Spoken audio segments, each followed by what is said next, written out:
వానాకాలం కష్టాలపై special focus పెట్టింది GHMC. ప్రత్యేకంగా 534 మాన్సూన్ ఎమర్జెన్సీ బృందాలను ఏర్పాటు చేసింది.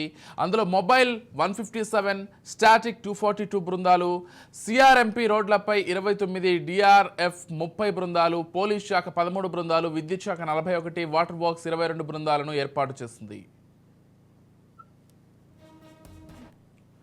సమస్యలను ఎప్పటికప్పుడు పరిష్కరించేలా ఏర్పాట్లు చేశారు. ప్రజలకు ఎలాంటి ఇబ్బందులు లేకుండా చర్యలు తీసుకోనున్నారు. నగర వ్యాప్తంగా 125 వరద ప్రాంతాలు ఉన్నాయి. వాటిని దశల వారీగా తగ్గిస్తూ శాశ్వత పరిష్కారం చూపారు అధికారులు. ఎడతెరిపి లేకుండా ఒక గంట సేపు వర్షం కురిస్తే చాలు ఎక్కడ రోడ్లన్నీ కూడా అక్కడే జలమయమైపోతున్నటువంటి పరిస్థితి ఉంటుంది. భారీగా ట్రాఫిక్ జామ్ అయ్యేటువంటి పరిస్థితి ఉంటుంది. ఇక నాలాలు కూడా పొంగిపొర్లేటువంటి పరిస్థితిని మనం ఎప్పుడు చూస్తూనే ఉన్నాం. ఇది కేవలం ఏ వర్షాకాలం, ఏ సంవత్సరం అయినా కానీ ప్రతిసారి కూడా వర్షాకాలం వచ్చిందంటే నగరవాసులు, జిహెచ్ఎంసీ నగరవాసులు పడేటువంటి ఇబ్బందులు అన్నీ ఇన్ని కాదు. అయితే గతానికి భిన్నంగా ప్రస్తుతం జిహెచ్ఎంసీ నగరవాసులకైతే మాత్రం ఎలాంటి అసౌకర్యం కలగకుండా కూడా ముందస్తు జాగ్రత్తలు తీసుకుంటున్నటువంటి పరిస్థితి. ఇలాంటి సమస్యలు పదే పదే తలెత్తకుండా గతానికి భిన్నంగా ఒక సరికొత్త ప్రణాళికను రచిస్తూ కూడా జిహెచ్ఎంసీ ముందుకెళ్తున్నటువంటి పరిస్థితి. ప్రధానంగా చూస్తే మాత్రం 534 ప్రత్యేకమైనటువంటి బృందాలు కూడా ఏర్పాటు చేయడం జరిగింది. 157 మొబైల్ బృందాలను ఏర్పాటు చేశారు. అదేవిధంగా 242 స్టాటిక్ బృందాలను కూడా ఏర్పాటు చేయడం జరిగింది. 29 సిఆర్ఎంపీ రోడ్లపై పనిచేసే విధంగా కూడా ఈ బృందాలను ఏర్పాటు చేయడం జరిగింది. అదేవిధంగా 30 డిఆర్ఎఫ్ బృందాలను ఏర్పాటు చేశారు. 13 పోలీసు శాఖకు సంబంధించినటువంటి బృందాలను ఏర్పాటు చేశారు. 41 విద్యుత్ శాఖకు సంబంధించినటువంటి బృందాలను కూడా ఏర్పాటు చేయడం జరిగింది. ఇక 22 వాటర్ వర్క్స్ సంబంధించినటువంటి బృందాలన్నింటినీ కూడా ఏర్పాటు చేయడం జరిగింది. మొత్తంగా ఇప్పుడు మనం ప్రస్తావించినటువంటి ఈ బృందాలన్నీ కూడా, ఈ 534 బృందాలన్నీ కూడా యుద్ధ ప్రాతిపదికన హైదరాబాద్లో ఎక్కడా కూడా వర్షానికి సంబంధించినటువంటి ఇబ్బంది తలెత్తకుండా, నగరవాసులకు ఏ విధమైనటువంటి అసౌకర్యం కలగకుండా కూడా పూర్తి స్థాయిలో పనిచేసేటువంటి పరిస్థితి అయితే కనిపిస్తుంది.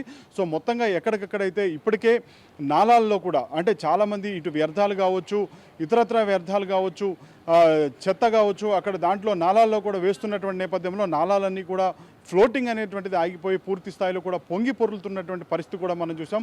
అలాంటి పరిస్థితులు తలెత్తకుండా ఇప్పటికే ఇటు జిహెచ్ఎంసీ అధికారులు తగు విధంగా కూడా జాగ్రత్తలు కూడా తీసుకున్నటువంటి పరిస్థితి. ఇక ఎక్కడైతే వరద నీరు నిలిచిపోయేటువంటి పరిస్థితులు ఉన్నాయో ఆ వరద నీరు నిలిచిపోయే దగ్గర మాత్రం పూర్తిగా చాలా పెద్ద పెద్ద సంపులను కూడా ఏర్పాటు చేసి వాటికి శాశ్వత పరిష్కారం అయితే చూపించేటువంటి పరిస్థితి అయితే ఇటు జిహెచ్ఎంసీ ఆ విధంగా కూడా కొన్ని ప్రణాళిక తీసుకోవడమే కాకుండా వాటిని కూడా అమలు పరుస్తున్నటువంటి పరిస్థితి. ఇక మొత్తంగా చూస్తే మాత్రం హైదరాబాద్ పరిధిలో 125 వరద బాధిత ప్రాంతాలు కూడా ఉన్నటువంటి నేపథ్యంలో వీటన్నిటికీ కూడా, అదే ఈ లోతట్టు ప్రాంతాలు కావచ్చు, ఈ వరద బాధిత ప్రాంతాలు ఏవైతే ఉన్నాయో వీటన్నిటి కూడా ఎక్కడ కూడా అసౌకర్యం కలగకుండా మాత్రం ముందస్తు జాగ్రత్త చర్యలే తీసుకున్నారు. అక్కడ వాటర్ అనేటువంటిది, వర్షపు నీరు, వరద నీరు అనేటువంటిది నిలిచిపోకుండా కూడా ఇప్పటికే తగు జాగ్రత్తలు జిహెచ్ఎంసీ అధికారులు కూడా తీసుకున్నటువంటి పరిస్థితి. దీనికోసం ప్రత్యేకంగా హెల్ప్ లైన్ నెంబర్స్ కూడా ఏర్పాటు చేయడం జరిగింది. ఎక్కడి నుంచి సమస్య ఉందని చెప్పి, ఎక్కడి నుంచి జిహెచ్ఎంసీ పరిధిలో ఎక్కడి నుంచి పలానా దగ్గర సమస్య ఉంది అని చెప్పి జిహెచ్ఎంసీ అధికారులకు సంబంధిత ఫోన్ నెంబర్కి ఫోన్ చేస్తే చాలు, తక్షణమే వారు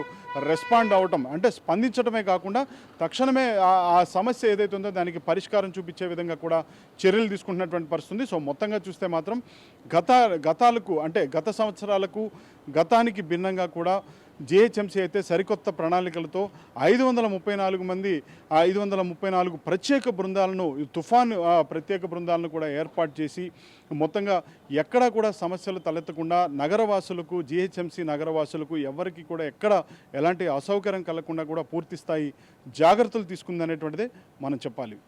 వీడియో జర్నలిస్ట్ అమర్తో తేజ, రాజ్ న్యూస్, హైదరాబాద్.